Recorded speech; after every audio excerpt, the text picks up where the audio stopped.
This is Akanksha Gala, and today at Alliance Science Academy we are going to have another lecture on the current affairs series through MCQs। और जैसे कि आप जानते हैं इस जो सीरीज़ में हमारे साथ होंगे अभिषेक पाल, जो कि यहाँ पे आए हुए क्वेश्चंस का जवाब देने की कोशिश करेंगे, और साथ साथ ही आप लोगों को अपने कमेंट सेक्शन में नीचे जाके इन क्वेश्चंस को अटेम्प्ट करना है। तो जैसे कि आप सबको पता है, और एक बार अभिषेक पाल भी अगर अपना इंट्रोड्यूस कर ले। Hello everyone, my name is Abhishek and जैसे कि हमारी जो सीरीज़ चली रही थी तो उसको आज कैरी फॉरवर्ड करते हुए उसमें आज नया लेसन आया है। तो इसी में आज देखेंगे कि किस तरह के क्वेश्चन आएंगे और उनको सॉल्व करने के क्या क्या नए नए एक्सपेक्ट हो सकते हैं। तो स्टार्ट करते हैं। Okay, so good luck everyone and good luck Abhishek इस क्वेश्चंस को अटेम्प्ट करने के लिए। तो सबसे पहले हम आज का पहला क्वेश्चन से स्टार्ट करते हैं। So the first question is regarding the currency manipulator. So which, while declaring a country as a currency manipulator, which among of the following aspects is/are been considered? अगर मैं इसको शॉर्ट में हिंदी में बता दूँ एक बार, तो जब भी किसी कंट्री को as a currency manipulator declare किया जाता है तो कौन कौन से आस्पेक्ट्स को ध्यान में रखा जाता है, आपको ये बताना है। First is forex market, second is trade surplus, third one is current account surplus. तो ये तीन आपके दिए गए हैं। अब आपको ऑप्शंस में से चेक करना है। Your options are like A and B only, C only, A and C only, या फिर ऑल ऑफ दी अबव। आप वीडियो को पॉज करिए और कमेंट सेक्शन में अपना आंसर दीजिए। तब तक अभिषेक पाल इसे अपना एक ट्राई देते हैं। ये बहुत ही अच्छा क्वेश्चन है मेरे हिसाब से, क्योंकि ये चीज़ बहुत ज़्यादा न्यूज़ में रही थी यूएस गवर्नमेंट से रिलेटेड, क्योंकि इंडिया को अभी अभी करेंसी मैनिपुलेटर में डाला गया था। तो उसके लिए तीन ही क्राइटेरिया होते थे जो करेंसी मैनिपुलेटर के होते हैं। तो ट्राई करते हैं कि कौन कौन से होते हैं। सबसे पहला जो मुझे याद आ पा रहा है, फॉरेक्स मार्केट बिल्कुल होगा, क्योंकि फॉरेक्स एक्सचेंज की वजह से जो अप डाउन होता है लेवल ऑफ रुपी और एक्सचेंज ऑफ डॉलर में, तो उसका भी बहुत ज़्यादा एक फ़र्क पड़ता है। तो फॉरेक्स का तो बिल्कुल होगा करेंसी से। दूसरा, अगर करेंसी का देखा जाए, करेंसी मैनिपुलेट करने से आपका ट्रेड पे बिल्कुल फ़र्क पड़ेगा, क्योंकि हम सब ने वो पढ़ाई है और क्लासेस में हम सब ने वो नोटिस भी किया है कि अप्रिसिएशन ऑफ रुपी से क्या फ़र्क पड़ता है ट्रेड में, और डेप्रिसिएशन ऑफ रुपी से क्या फ़र्क पड़ता है। तो I think according to my perspective ये ए और बी तो दोनों होने चाहिए। तो जहाँ तक मेरे को ध्यान आ पा रहा है तो दो ही ऑप्शन बच रहे हैं अभी एलिमिनेट करने के बाद, A and B only and all of the above. तो बस एक चीज़ देखनी है हमें कि क्या करेंट अकाउंट सरप्लस हो सकता है या नहीं हो सकता। तो आई थिंक जितना मैंने पढ़ा है करंट अफेयर में, तो शायद करंट अकाउंट सरप्लस, क्योंकि इंडिया को उस कैटेगरी में डालने का मतलब ही ये था कि यूएस गवर्नमेंट के साथ हम उस समय सरप्लस में थे, तो इसीलिए इंडिया को डाला गया था। तो आई थिंक मैम इसका आंसर होना चाहिए ए, बी एंड सी, यानी कि all of the above. Okay, देखते हैं अभिषेक का आंसर सही होता है कि नहीं होता और आप लोगों का सही होता है कि नहीं होता। सो the answer is absolutely correct, जैसा अभिषेक ने कहा, ऑल ऑफ द अबव, क्योंकि इन तीनों एस्पेक्ट्स को ध्यान में रखा जाता है जब किसी भी कंट्री को as a currency manipulator announce किया जाता है। अब अगर मैं इसके बारे में हल्का फुल्का ब्रीफ कर दूँ तो बेसिकली यूएस ट्रेजरी ये एक रिपोर्ट रिलीज़ करती है जिसके थ्रू ही ये किसी कंट्री को as a currency manipulator declare करती है। अब बेसिकली इसमें होता क्या है, क्या ध्यान में रखा जाता है, जो ऐसी 20 बिगेस्ट ट्रेडिंग पार्टनर्स जो हैं यूएसए के साथ, उनको इसमें काउंट किया जाता है। अब ये जो 20 बिगेस्ट ट्रेडिंग पार्टनर्स हैं, इनके लिए कुछ क्राइटेरिया रखे गए हैं, जैसे कि हमने क्वेश्चन में भी देखा। तो पहला क्राइटेरिया होता है आपका बायलैटरल ट्रेड सरप्लस, कि आपका यूएसए के साथ कितना ट्रेड सरप्लस में चल रहा है। अब अगर मैं आपको हल्का फुल्का मे बी आप लोगों ने इकोनॉमिक्स में भी पढ़ा होगा कि सरप्लस और डेफिसिट का जो सिस्टम होता है, अगर हम ट्रेड सरप्लस की बात करें तो वहाँ पे क्या होता है कि जहाँ पे हमारा एक्सपोर्ट्स ज़्यादा हो आपके इम्पोर्ट से, तो हम यूएसए के साथ ट्रेड में सरप्लस में चलते हैं। इसीलिए यह फर्स्ट क्राइटेरिया में इंडिया टिक हो जाता है। सेकेंड क्राइटेरिया जो होता है कि मटीरियल करंट अकाउंट सरप्लस, तो अगर आपको पता होगा कि दो तरीके के अकाउंट होते हैं, capital account and current account. मैं चाहूँगी कि अभिषेक पाल एक थोड़ा सा इनका छोटा सा ब्रीफ दे दें। ओके, सो जिन लोगों को नहीं पता और जो लोग नहीं जुड़े हैं हमसे, तो उन लोगों को एक थोड़ा सा ब्रीफ दे देता हूँ। देखो, दो तरह के अकाउंट मैनेज करता है। पहला होता है करंट अकाउंट, दूसरा होता है कैपिटल अकाउंट। तो सिंपल सा अगर आपको ध्यान रखना है तो जहाँ पर भी गुड्स और सर्विसेज का ट्रेड होगा आपस में, वो आ जाते हैं आपके करंट अकाउंट में। उसमें क्या होता है कि इंपोर्ट हो गया, एक्सपोर्ट हो गया, या फिर आपने कोई सर्विसेज किसी को दी है या किसी से कोई सर्विसेज ली हैं, उसके लिए जो आपने पैसा बाहर भेजा या उसको पैसे को अंदर लाए हैं, तो उस सब का एक खाता बनाया जाता है और उसी को बोला जाता है करंट अकाउंट। तो इसमें आपके अंदर जब आप पढ़ोगे और क्लासेस में ज्वाइन करोगे तो आपको धीरे धीरे पता लगेगा कि करंट अकाउंट में क्या होता है, क्योंकि इसमें और भी कई सारे एस्पेक्ट हैं जो हम अभी टाइम की वजह से डिस्कस नहीं कर पाएंगे, बट एक छोटा सा ब्रीफ देने के लिए मैं बता रहा हूँ आपको। उसके बाद जो सेकंड आता है आपका कैपिटल अकाउंट। तो कैपिटल अकाउंट की सिर्फ एक कंडीशन मतलब 2 कंडीशंस होती है जिनके बेस पे आप एक कैपिटल अकाउंट को देख सकते हैं। पहला, या तो उसमें असेट्स यानी कि जो आपके पास चीज़ें हैं, आपकी पूंजी है, उसमें बढ़ोतरी हो रही है, या फिर जो आपकी लाइबिलिटीज़ है वो घट रही हैं या बढ़ रही हैं, वाइस वर्सा, दोनों साथ साथ चल सकते हैं। एक तो असेट्स, लाइबिलिटी दोनों या तो घट रही हों या बढ़ रही हों या वाइस वर्सा चल रही हों। तो इन 2 फैक्टर्स को जिसमें देखा जाएगा वो होता है आपका capital account. Thank you so much Abhishek. I hope आप लोगों को एक जनरल सा आइडिया लग गया होगा कि capital account and current account क्या होता है। अब अगर हम तीसरा एस्पेक्ट की तरफ आएँ जो आता है आपका परसिस्टेंट वन साइडेड इंटरवेंशन इन दी फॉरेक्स मार्केट। हम फॉरेक्स मार्केट की बात करें जो फॉरेन करेंसीज से रिलेटेड जो होता है उसमें बात करी गई है इसमें। तो इन 3 एस्पेक्ट्स को इसमें ध्यान रखा जाता है।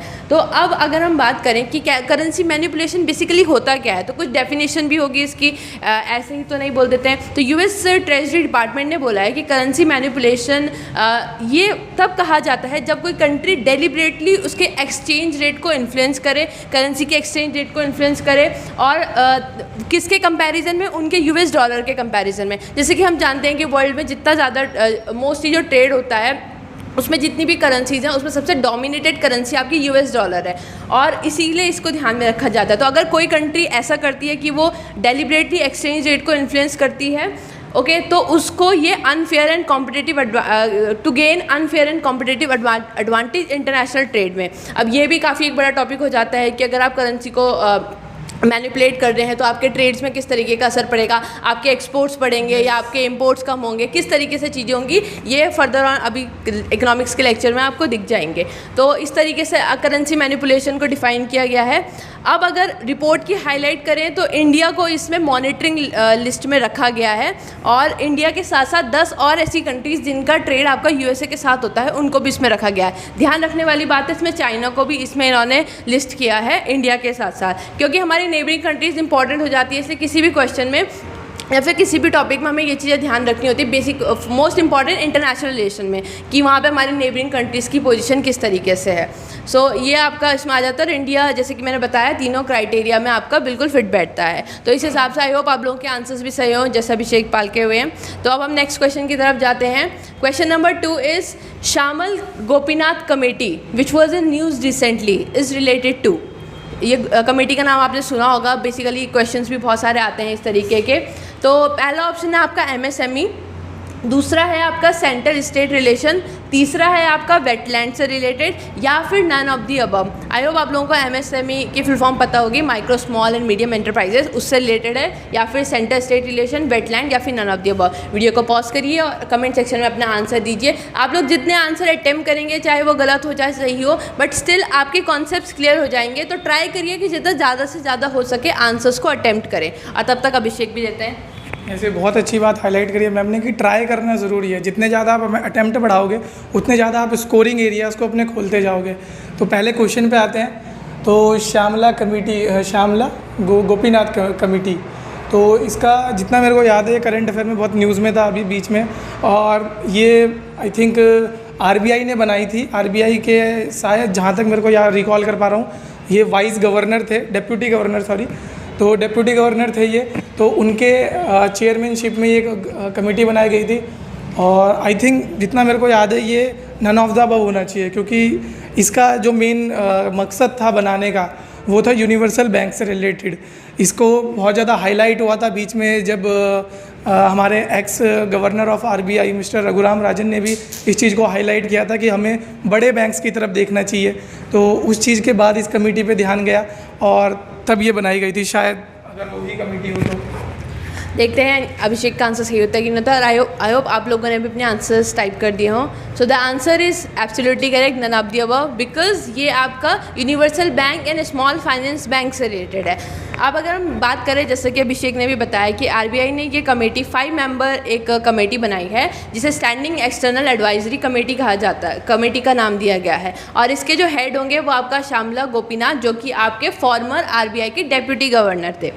अब इसमें मैं आप लोगों को एक क्वेश्चन देना चाहती हूँ कि बहुत जनरल सा क्वेश्चन है, आप जिनको पता होगा कमेंट सेक्शन में टाइप करेंगे कि आरबीआई में कितने आपके मेंबर्स होते हैं, आप इसको बता सकते हैं। गवर्नर कितने होते हैं, आपके डेप्यूटी गवर्नर, अभी कौन प्रेजेंट गवर्नर कौन है, इस तरीके के। अगर आपको पता है तो आप कमेंट सेक्शन में इसे टाइप कर सकते हैं। अगर हम क्वेश्चन पे आते हैं वापस, तो ये आपका जो यूनिवर्सल बैंक है, स्मॉल फाइनेंस बैंक है, इनकी एप्लीकेशंस को इवैल्यूएट करने के लिए ये कमेटी बनाई गई है। अब ये जो कमेटी होगी इसका टेन्योर भी होगा, ये 3 साल के लिए बनाई जाएगी। बेसिकली इसका फंक्शन क्या होगा कि सबसे पहले जो बैंक्स, यूनिवर्सल बैंक होते हैं और जो स्मॉल फाइनेंस बैंक्स हैं, इनके लिए जो एप्लीकेशन आएंगी सबसे पहले आरबीआई उस पर चेक ऑन करेगी, और जब आरबीआई उसे देख लेगी उसके बाद इस कमेटी के पास उन एप्लीकेशंस को भेजा जाएगा इवैल्यूएट करने के लिए। तो बेसिकली ये काम होगा इस कमेटी का। अब यहाँ पे इंपॉर्टेंट टॉपिक आ जाता है कि स्मॉल फाइनेंस बैंक और यूनिवर्सल बैंक का कॉन्सेप्ट है क्या, ये क्यों न्यूज़ में चल रहा है।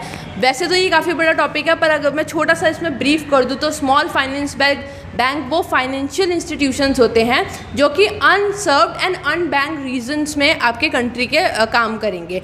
अगर आप इसको शॉर्ट में ध्यान रखना चाहें तो इसमें ये इंपॉर्टेंट हो जाता है। दूसरा, ये आपके कंपनीज एक्ट 2013 के अंदर रजिस्टर्ड होते हैं, ये भी काफ़ी इंपॉर्टेंट हो जाता है कि किस चीज़ के अंदर रजिस्टर्ड। ये इसका एक शॉर्ट सा इंट्रो है, आगे ये काफ़ी बड़ा है कि ये इनकी फंक्शन क्या होते हैं, इनकी प्रोसेस क्या होती हैं, ये लेंड करते हैं या डिपॉजिट करते हैं, क्या बहुत सारी चीज़ें होती हैं, वो इसमें देखने लायक है।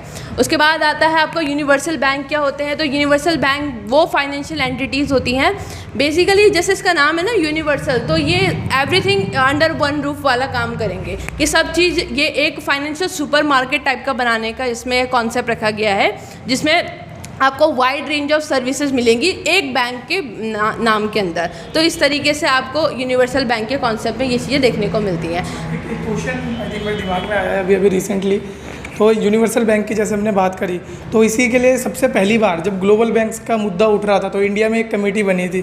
उसकी छोटी सी हिंट दे देता हूँ, वो कमेटी 2 बार बनी है, एक बार 1991 या 1992 या फिर दूसरी बार बनी है 1998 में। तो आपको पता है ना उस कमेटी का नाम क्या है, क्योंकि ये बेसिक जब हमारे लेक्चर्स होते हैं ना इकोनॉमिक्स के, तो हमने बहुत बार पढ़ चुके हैं इस बारे में। तो आपको ये कमेंट करना है कि सबसे पहली बार इस तरह की टर्म किसने दी थी, तो ये ध्यान रखिएगा। एब्सोल्युटली, बिल्कुल कमेंट करिए अगर आपको पता है, और अगर आपके कुछ डाउट्स भी हैं ना क्वेश्चन से रिलेटेड या किसी कॉन्सेप्ट से रिलेटेड, तो आप वो भी नीचे कमेंट सेक्शन में टाइप कर सकते हैं, और हम पूरा ट्राई करेंगे कि हम उसे सॉल्व कर पाएँ कि नहीं कर पाएँ। तो इसी तरीके से हम नेक्स्ट क्वेश्चन की तरफ बढ़ते हैं, विच इज़ क्वेश्चन नंबर 4। अभी तक अभिषेक ने सारे क्वेश्चन के जवाब आई गेस सही दिए हैं, अब देखते हैं क्या होता है। आप लोग भी अपने आंसर्स देखते रहें किस तरीके से। So the next question is, which among of the following do not share borders with Iran. Iran बहुत न्यूज़ में रहता है, हमेशा से ही न्यूज़ में रहता है। तो अब यहाँ पे ज्योग्राफी बेस्ड क्वेश्चन एक बन जाता है, मैप बेस्ड क्वेश्चन बन जाता है, क्योंकि हमने देखा है कि यूपीएससी में भी मैप बेस्ड क्वेश्चन बहुत ज़्यादा आते हैं। तो इनमें से कौन सी ऐसी कंट्री है जो ईरान के साथ बॉर्डर शेयर नहीं करती है, आपको ये देखना है। पहला है सीरिया, दूसरा पाकिस्तान, तीसरा अजरबैजान, चौथा अर्मेनिया। अगर आपको याद होगा तो अर्मेनिया एंड अजरबैजान अब बीच में बहुत न्यूज़ में था। अगर आप लोगों को पता है कि क्यों न्यूज़ में था तो वेल एंड गुड है, और अगर किसी को नहीं पता है तो प्लीज़ कमेंट सेक्शन में टाइप कर सकते हैं। जिसे पता भी है वो भी कर सकते हैं कि कौन सी ऐसा प्लेस था जिस वजह से ये न्यूज़ में था, डिस्प्यूटेड टेरिटरी कौन सी है इन दोनों कंट्रीज़ के बीच में। और आप क्वेश्चन की तरफ वापस आएँ तो ये बता सकते हैं कि कौन सा ऐसा कंट्री है जो ईरान के साथ बॉर्डर शेयर नहीं करता है। तब तक देखते हैं अभिषेक। ये एक टफ क्वेश्चन है, मतलब अगर आप रैंक करना चाहें क्वेश्चनों को एक क्राइटेरिया में, तो आई थिंक ये 9 या 10 नंबर पे आना चाहिए क्वेश्चन, क्योंकि इस तरह के क्वेश्चन ऐसे होते हैं या तो आपको पता है या तो आपको बिल्कुल नहीं पता। आप एक भी कंट्री में कंफ्यूज हुए या उसकी पोजीशनिंग में, क्योंकि वैसे ही ग्लोबल ऑर्डर इतना थोड़ा ईरान न्यूज़ में रहता है, तो ये एक बहुत ही प्रोमिनेंट क्वेश्चन बन जाता है कि आने वाले सालों में आपको दिखेगा ज़रूर क्वेश्चन ऐसा। तो सबसे पहले ट्राई करते हैं कि क्या क्या हो सकता है। आई थिंक जहाँ तक मुझे याद है ईरान के साथ पाकिस्तान तो डायरेक्टली शेयर करता है बॉर्डर, क्योंकि पाकिस्तान का कुछ इस तरीके से आके बनता है और ईरान यहाँ पे है, और इन दोनों के बीच में यहाँ से अफ़गानिस्तान आता है। तो पाकिस्तान तो है जो मेरा मानना है। बाकी सीरिया का अगर लॉजिक लगाऊं तो सीरिया आता है आपका इज़राइल के बगल में, इनके इज़राइल के बगल में, और इज़राइल से और सीरिया, उसके बाद ईरान इधर पे। तो जहाँ तक मेरा दिमाग लग रहा है आई थिंक सीरिया लगाऊंगा, अगर लगाऊंगा तो, क्योंकि बहुत दूर हैं एक दूसरे से। देखते हैं, अभिषेक ने काफ़ी ट्राई तो किया है, अब देखते हैं कैसे इसके आंसर होते हैं।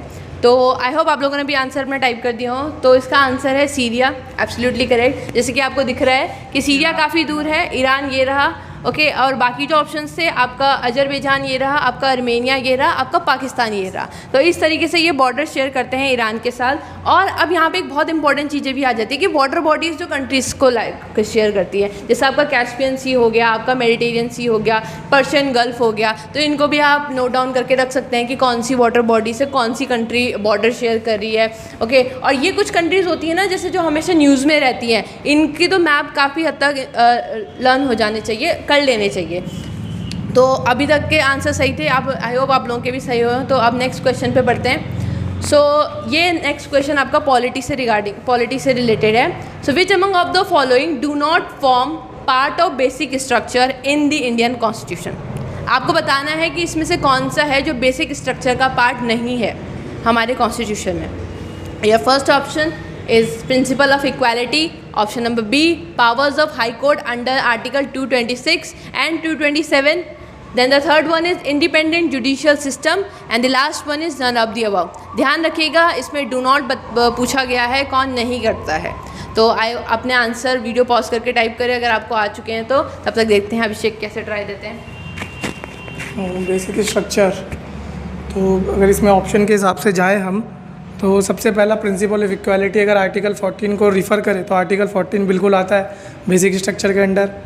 अगर इंडिपेंडेंट जुडिशल सिस्टम की बात करें तो शायद जुडिशल रिव्यू, और उसके बाद आई थिंक सी भी आना चाहिए, जो मेरा मानना है। बाकी powers of High Court under article 226 and 227, अब मेरे को आर्टिकल जैसे एज पर याद नहीं रहते कि इनके अंदर क्या लिखा है, बट अगर बात करें जुडिशरी आती है, बट ऐसे पावर ऑफ हाई कोर्ट कुछ कंफर्म नहीं कह सकता मैं। बाकी do not form basic structure, अगर मैं लॉजिक लगाऊं कि कहाँ पे आप इसको चेंज कर सकते हो तो शायद बी होना चाहिए मेरे हिसाब से। बाकी पता नहीं इसका आंसर क्या होगा, देखते हैं। अच्छा, सुप्रीम कोर्ट के आती है जो कॉन्स्टिट्यूशनल रेमेडीज़ के अंदर आर्टिकल 32 के अंदर बेसिक स्ट्रक्चर का पार्ट। हाँ आना चाहिए, बिल्कुल आना चाहिए। देखते हैं लॉजिक सही होता है कि नहीं होता है तुम्हारा, मे बी देखते हैं आप लोगों का। So the answer is none of the above, which means ये तीनों के तीनों आपके बेसिक स्ट्रक्चर का पार्ट हैं। Powers of High Court under article 226 and 227 भी आपका बेसिक स्ट्रक्चर के अंदर आता है। अब ये इंपॉर्टेंट हो जाता है कि आर्टिकल कौन से हैं, प्लीज़ जाके अपनी लक्ष्मीकांत में एक बार देखें कि कौन से आर्टिकल्स हैं, कौन सी पावर्स हाई कोर्ट को इसके अंदर मिली है। बात करें अगर हम बेसिक स्ट्रक्चर की, तो मैं चाहूँगी अभिषेक थोड़ा सा ब्रीफ दे दो। देखो, बेसिक स्ट्रक्चर का कॉन्सेप्ट जो था वो इंडियन इनोवेशन एक तरीके से कहा जा सकता है, क्योंकि इंडियन जुडिशरी ने पहली बार किया था। तो इसमें हुआ क्या था कि कॉन्स्टिट्यूशन में जब एब्रप्टली चेंज हो रहे थे, तो उसके बाद जुडिशरी ने केशवानंदन भारती केस में इस चीज़ को ला दिया था कि अब से जो पार्लियामेंट है उसके पास बिल्कुल पावर है कि वो चेंज कर सकती है, वो फंडामेंटल राइट्स भी चेंज कर सकती है। बट जो बेसिक स्ट्रक्चर है, उन्होंने एक टर्म दी कि बेसिक स्ट्रक्चर यानी कि मूलभूत संरचना, तो उसको चेंज नहीं कर सकती। इस पर जुडिशरी का इवन ये कोटेशन था कि आप चेंज कर सकते हो लेकिन नया कॉन्स्टिट्यूशन नहीं बना सकते, उसमें थोड़ा सा अमेंड कर दो, लेकिन अगर आप ऐसा चाहो कि पुराना ख़त्म करो और फिर से, तो वो चीज़ नहीं कर सकते। तो इसलिए बेसिक स्ट्रक्चर का डॉक्ट्रिन लाया गया था और इसमें कई सारी चीज़ों को धीरे धीरे ऐड किया गया। और इसकी एक बेसिक जो बहुत सी चीज़ जो कई लोग गलती कर देते हैं कि आज तक जुडिशरी ने इसे डिफ़ाइन नहीं किया कि होता क्या है एक्चुअल में। अगर आप ये बोले कि मैं ये बता दूंगा कि ये चीज़ होती है, तो नहीं, उसमें अभी तक एक क्लियर डेफिनेशन जो है वो नहीं बनाई गई। उसमें धीरे धीरे चेंजेस आ रहे हैं, जैसे जैसे बाय केस उसमें नई नई चीज़ें ऐड हो रही है, नई नई चीज़ें बाहर भी निकल रही हैं। तो ये चीज़ है बेसिक स्ट्रक्चर। बिल्कुल सही एक्सप्लेन किया अभिषेक ने, और आप लोगों ने पॉलिटी की क्लास में भी जब अटेंड करी होगी तब भी देखा होगा। आगे जब क्लासेस होंगी तब भी आपको पता चल जाएगा किस तरीके से। तो ये केशवानंदन भारती केस में आपका बेसिक स्ट्रक्चर का कॉन्सेप्ट निकल के आया था, और उसी जजमेंट में जो कुछ चीज़ें बोली गई थी बेसिक स्ट्रक्चर की, वो थी जैसे आपकी सुप्रीमेसी ऑफ कॉन्स्टिट्यूशन हो गया, unity and sovereignty of India हो गया, democratic and Republic form of government, separation of power, individual freedom. तो ये उन्होंने बोला था कि बेसिक स्ट्रक्चर का पार्ट होगा, और कोर्ट ने ये कहा था कि हम time to time case to case basis बताते रहेंगे कि क्या चीज़ें बेसिक स्ट्रक्चर में आएंगी। इसी के बेस पे आपका प्रिंसिपल ऑफ इक्वालिटी, आपका इंदिरा स्वानई सेकंड जो केस था 2000 में, और इसके पहले आपका एक और केस आया था, रघुनाथ केस करके आया था आपका, और फिर इसके बाद आपका एक एम नागराज केस भी आया था, उसमें भी आपका प्रिंसिपल ऑफ इक्वालिटी को पार्ट ऑफ बेसिक स्ट्रक्चर कहा गया है। पहला इसलिए होता है। दूसरा, इंडिपेंडेंट जुडिशियल सिस्टम कौन से केस से आया? ऑल इंडिया जजेस एसोसिएशन केस 2002 के under. Third one, power of High Court under article 226 and 227, आपका मद्रास बार एसोसिएशन केस 2014 के अंडर आपका बेसिक स्ट्रक्चर कंसीडर किया गया कोर्ट के थ्रू। तो ये चीज़ें काफ़ी इंपॉर्टेंट हो जाती है, आपको लिस्ट जो है कि कौन कौन सी चीज़ें बेसिक स्ट्रक्चर में आती हैं, क्योंकि कई जो बड़ी बड़ी चीज़ें वो हमें हमेशा याद रह जाती हैं। जैसे आपका इससे पहले वाली स्लाइड में था कि सुप्रीमेसी ऑफ कॉन्स्टिट्यूशन हो गया, सेपरेशन ऑफ पावर हो गया, बट ये छोटी छोटी डिटेल्स कई बार हमसे मिस हो जाती हैं, तो इन्हें नोट कर लीजिए। सो इसके बाद हम नेक्स्ट क्वेश्चन की तरफ को आते हैं। So which among of the following is or are correct regarding the Bay of Bengal initiative on multi sectoral technical and economic cooperation? Basically BIMSTEC की बात कर रहा है ये। तो पहली स्टेटमेंट है, it was formed on 1997 through Bangkok declaration. The second statement is there are 7 nations in BIMSTEC from its formation. पहला तो प्लेन स्टेटमेंट है कि 1997 में बना था बैंकॉक डिक्लेरेशन के थ्रू। दूसरा स्टेटमेंट ये बोल रहा है कि जब बना था ये तब से ही 7 मेंबर बॉडी है। तो आपके ऑप्शंस होते हैं A only, B only, both and none. Video को पॉज करिए और आप कमेंट सेक्शन में अपना आंसर टाइप करिए, तब तक अभिषेक अपना लॉजिक लगाते हैं। बिम्स्टेक के बारे में सबसे पहले इसमें पहली चीज़ आई थिंक बैंकॉक डिक्लेरेशन बिल्कुल सही है, क्योंकि ये और आसियान दोनों बैंकॉक डिक्लेरेशन से ही बने थे। तो इसमें अगर कहीं पे चेंज हो सकता है तो आई थिंक 1997 पे, क्योंकि ईयर में मैं थोड़ा सा कच्चा ही हूँ तो मेरे को ईयर कंटिन्यूस याद नहीं रहते। हाँ, जो सेकंड स्टेटमेंट है वो बिल्कुल कॉन्सेप्ट वाइज है। ये अगर आपने इसकी फॉर्मेशन पढ़ी हो तो इसको आप एलिमिनेट कर सकते हो कि there are 7 nations in the BIMSTECs from ईस्ट फॉर्मेशन। नहीं, फॉर्मेशन के टाइम से नहीं थी, जब फॉर्म हुआ था तो इसको BIST-EC ऐसा कुछ लिखा जाता था। तो तब 4 या 5 मेंबर थे। एक बांग्लादेश था, इंडिया था, म्यांमार था और आई थिंक श्रीलंका था। उसके बाद जब थाईलैंड आया तो बिस्ट हुआ वो। तो इस तरीके से उसमें चेंजेस आए। तो आर करेक्ट देखने इसमें तो सेकंड गलत हो गया। इसमें बैंकॉक डिक्लेरेशन सही है। अब बचता है सिर्फ एक पार्ट 1997। अब 1997 को देखना और ये सिर्फ रटने वाली चीज़ है। अब देखते, आई थिंक इसमें अगर होगा तो उसमें ही चेंज हो सकता है।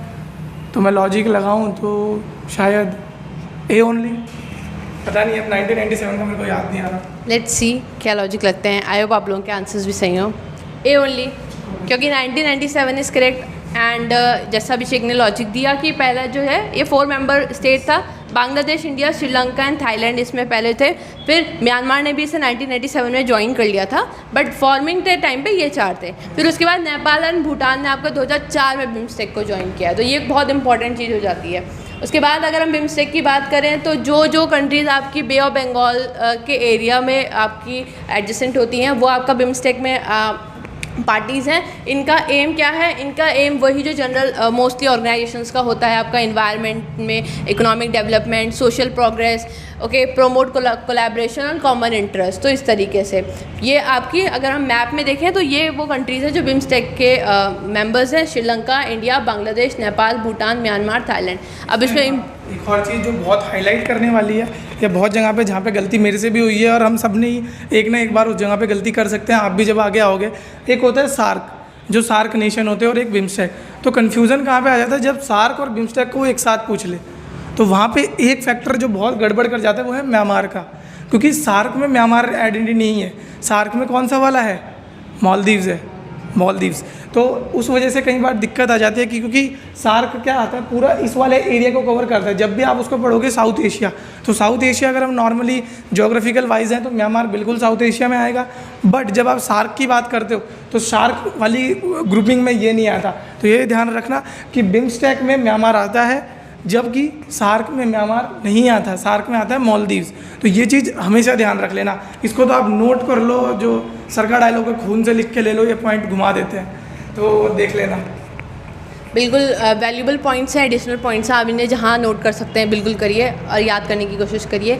तो इसके बाद नेक्स्ट क्वेश्चन पे आते हैं हम। So which among of the following is incorrect statement regarding the Supreme Court of India? Supreme Court के बारे में स्टेटमेंट है, आपको गलत बताना है।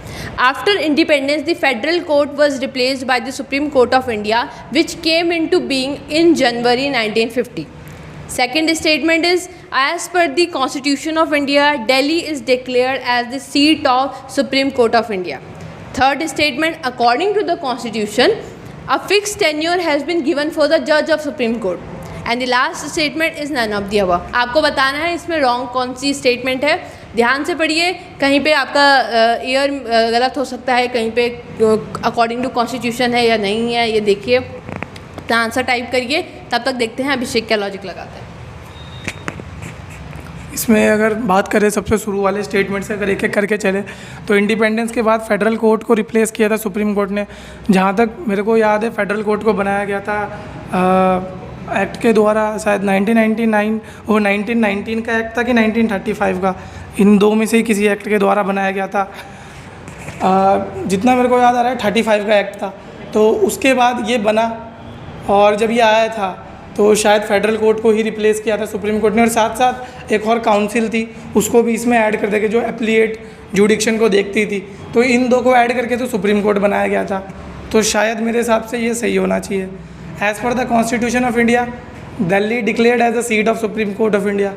ये भी सही होना चाहिए क्योंकि दिल्ली में ही बैठता है सुप्रीम कोर्ट. क्योंकि अभी इसके बारे में रिसेंटली बातें भी उठ रही थी कि शायद 2-3 सीटें और बनानी चाहिए, क्योंकि साउथ इंडिया में जो हमारे स्टेट्स हैं वहाँ उन लोगों को बार बार दिल्ली आना पड़ता है, इतना ट्रैवल करना पड़ता है किसी केस से रिलेटेड. तो वो चीज़ शायद ये भी सही होना चाहिए. According to constitution a fixed tenure has been given. Tenure का उतना मैं श्योर नहीं हूँ, क्योंकि टेन्योर में दिक्कत क्या आती है कि मैक्सिमम एज का तो शायद नहीं है. शायद आई थिंक सी होना चाहिए गलत इसमें, जो इनकरेक्ट होना चाहिए शायद. देखते हैं, आई होप आप लोगों ने भी आंसर्स टाइप कर दिए हों. आंसर इज सी, क्योंकि कॉन्स्टिट्यूशन में टेन्योर की बात नहीं करी गई है, उन्होंने बस कुछ क्राइटेरिया बताए. तो अगर हम बोले कि according to constitution fix tenure बताया गया है, तो ये बिल्कुल गलत स्टेटमेंट हो जाता है. और वैसे सुप्रीम कोर्ट बहुत बड़ा टॉपिक है, पॉलिटी के जब लेक्चर्स होंगे उसमें कवर किया जाएगा. अभी मैंने यहाँ पर बस आपको टेन्योर वाले सेक्शन तक अपने आप को लिमिट किया है. तो ये जो प्रोविजंस बताता है टेन्योर के रिगार्डिंग कुछ प्रोविजंस बनाए गए हैं. फॉर एग्जांपल इन्होंने बोला है कि 65 ईयर्स तक ही वो ऑफिस को होल्ड कर सकते हैं, और इन्होंने बोला है कि वो रिज़ाइन करेंगे, प्रेसिडेंट को उनका रेजिग्नेशन जाएगा. तीसरा, he can be remove from his office by president on recommendation of parliament. और फिर जो पार्लियामेंट में होता है उससे क्या कहते हैं अभिषेक? रिमूवल ऑफ जज का जो प्रोसीजर होता है, प्रूव्ड मिसबिहेवियर एंड इनकैपेसिटी. और हाँ, इस चीज़ को ध्यान रख लेना कि क्योंकि जो प्रेसिडेंट थे उनका जो इम्पीचमेंट होता है और जो सुप्रीम कोर्ट के जजेस होते हैं, हाई कोर्ट के जजेस, उनका जो रिमूवल प्रोसेस होता है, उस पूरी प्रोसेस में बस एक चीज़ का डिफरेंस है, और वो होता है वोटिंग के टाइम पे. एक जगह पे मेजॉरिटी कुछ अलग चाहिए होती, दूसरी जगह पे मेजॉरिटी अलग चाहिए होती. तो उस चीज़ को ध्यान रख लेना. बाकी एक और चीज़ थी कि सिर्फ प्रेसिडेंट वाले को इम्पीचमेंट बोलते हैं, बाकियों को हम सिर्फ रिमूवल बोलते हैं. और ये भी ध्यान रख लेना कि किस किस के लिए वो रिमूवल का क्राइटेरिया लगता है. कई सारी बॉडीज़ है, उनसे पूछ लिया जाएगा, जैसे मैम ने पूछा इसमें कि remove from his office as similar as Supreme Court जजेस. तो ये भी देख लेना है कि कौन कौन सी ऐसी अथॉरिटीज़ हैं. तो ये सब आप नोट्स बनाते चल रहे हैं इन चीज़ों के लिए, क्योंकि ये सब प्रीलिम्स के क्वेश्चन बन सकते हैं आगे जाके. बिल्कुल एब्सोल्युटली करेक्ट. और इसी तरीके से अब आगे का क्वेश्चन जो 9th क्वेश्चन है वो हम करेंगे. अभी तक अभिषेक के सारे आंसर सही हैं. अच्छा, एक गलत, बेसिक स्ट्रक्चर वाला गलत हुआ है. हाँ, हो सकता है, वो बनाया ही इसलिए गया था. तो फिर इसके बाद हम 9th क्वेश्चन पे आते हैं. काफ़ी फैक्चुअल क्वेश्चन है. Bahishkrit Hitakarini Sabha outcast welfare association was established by. किसने एस्टैब्लिश करी थी? आपका ऑप्शन नंबर ए है B R Ambedkar, option number B Mahatma Gandhi, option number C Jyotirao Phule, या फिर option number D none of the above. I hope ये फैक्चुअल क्वेश्चन है, बट ये सबको पता ही होगा क्योंकि बहुत ज़्यादा न्यूज़ में है वो पर्सनैलिटी, हमेशा ही रहते हैं.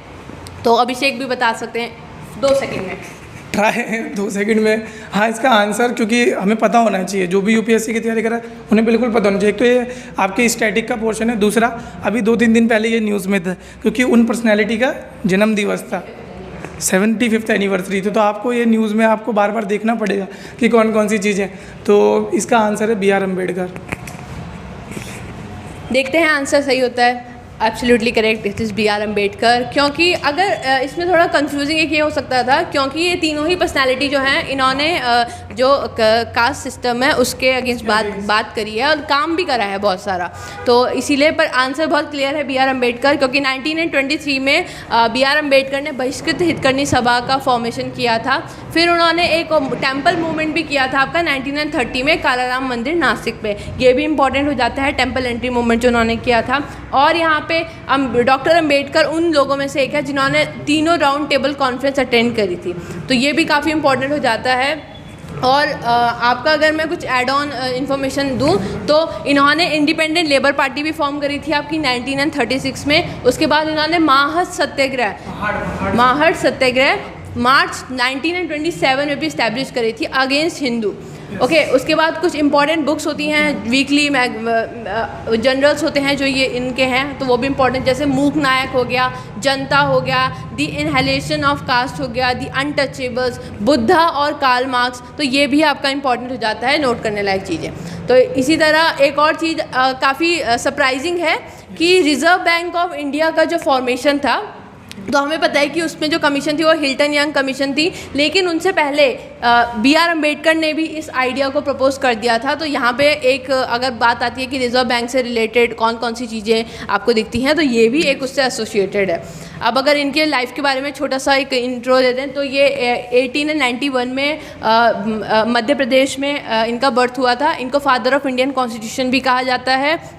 पहले लॉ मिनिस्टर थे ये इंडिया के, चेयरमैन थे ड्राफ्टिंग कमेटी के न्यू कॉन्स्टिट्यूशन के। बाकी फिर इनकी पर्सनालिटी के बारे में बातें हैं जो सब जानते हैं कि सोशल रिफॉर्मर थे, ज्यूरिस्ट थे, इकोनॉमिस्ट थे, ऑथर थे। तो इसके साथ ही हम अपने लास्ट क्वेश्चन की तरफ बढ़ते हैं। आज का last question, which among of the following is / are correct? So, EAT Smart Cities Challenge is launched by Housing and Urban Affairs Ministry. First statement. Second statement is the challenge is envisioned as a competition among the cities to recognize their efforts in adopting and scaling up various initiatives under EAT Right India. So, आपको बताना है कौन C correct statement है, A only, B only, both या none। आप अपने video pause करके answer type करिए, तब तक अभिषेक। इसमें जितना मेरे को याद आ रहा है, ईट स्मार्ट सिटीज़, इसका कॉन्सेप्ट सिमिलर जो हमने बीच में देखा था कि जब कोविड चला था उस टाइम पे एक इनिशिएटिव चलाया गया था कि ईट राइट इंडिया, तो उसी का एक एक्सटेंशन इसको डाला गया है अभी। तो जहाँ तक मेरा ध्यान है, सेकंड स्टेटमेंट सही होना चाहिए क्योंकि बहुत प्लेन स्टेटमेंट था। Challenge is envisioned as a competition among cities to recognise their efforts in adopting and scaling up various initiative under it right. तो मैं आपको ऑलरेडी बना चुका हूँ कि ईट राइट का ही वो था। अब उसके बाद ईट राइट का जब ये हुआ, अब फर्स्ट जो स्टेटमेंट है उसमें देखना पड़ेगा कि क्या यही मिनिस्ट्री है, क्योंकि जितना मेरे को ध्यान आ रहा है कि मिनिस्ट्रीज़ में बहुत ज़्यादा चेंज हो सकता है। तो इस वाले का वैसे मेरे को मिनिस्ट्री अभी रिकॉल नहीं हो पा रही है, तो अगर मैं तुक्का लगाऊँ, जो मैं इसमें तुक्का ही बोलूँगा क्योंकि मेरे को बिल्कुल याद नहीं आ रही, तो इसका मैं आंसर लगाऊँगा B ओनली।